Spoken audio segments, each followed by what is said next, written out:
Hey, so I wanted to do a video real quick because I just shaved and it's not anything bad or terrible. It's shaving cream.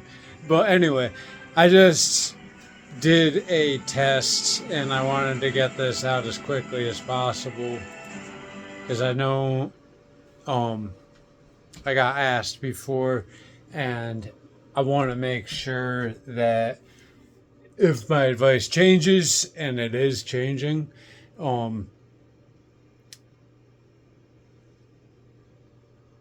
you know, be your own judge. But um somebody asked me before if, in my opinion, they should update their BIOS if the temperatures were improved, this and that. Since then, we've received another BIOS update and another BIOS update, and I've tried them all and I've gamed them on them all, and I am sticking with the first one.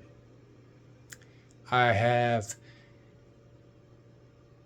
had no issue with the second one, but I'll tell you, with the third one, I took about a. I'm trying to do the math in my head. From like two. I guess that's 10%. Yeah.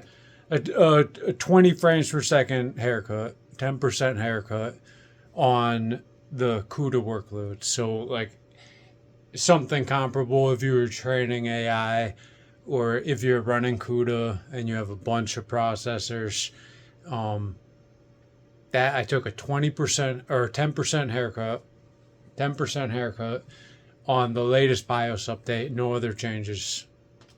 Big time hit to performance. And that didn't roll over to PUBG, which doesn't really utilize offloading at all, near as I can tell. It just runs the program and you get what you get. I am getting a. No, I take that back because I'm getting that 10% boost from the DPU, but I think that's helping the CPU. Because the GPU is with that runs to 99% pretty much all the time. And yeah, that was pretty much the same. It might have dropped a little bit too. But it was still like I was 130, 140. Um, I'd hit 150. Was I hitting 150 as frequently? I'm not graphing this stuff, so bear with me. But I can tell you on the third BIOS, boy, big time haircut. So buyer beware. That might be a good thing if you're looking for stability, if you're looking for safety. I don't know. All I know, and I didn't even look at the voltages on any of them but the first one. First one, the voltages looked good to me in the sense that they were nice and flat and they weren't spiking up. I saw like 1.52 or something like that, but it wasn't like it was before.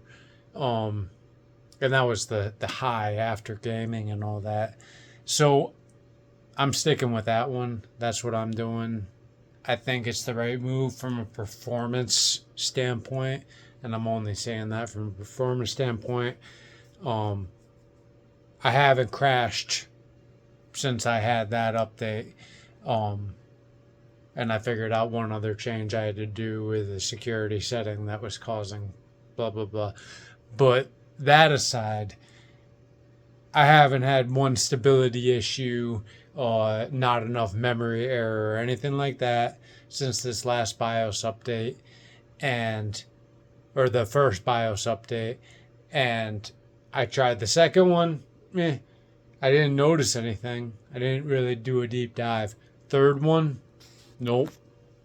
Took it right off my computer and put the first one back on. And the reason I went with the first one instead of the second one is the first one is the beta of the second one. So the second one that came out was the precursor to the first one that came out. And why take the alpha when the beta is, you you don't make a change and have that be the improved model, and then maybe they were released in the wrong sequence. That's what I'm going with. But I'm sticking with the first one.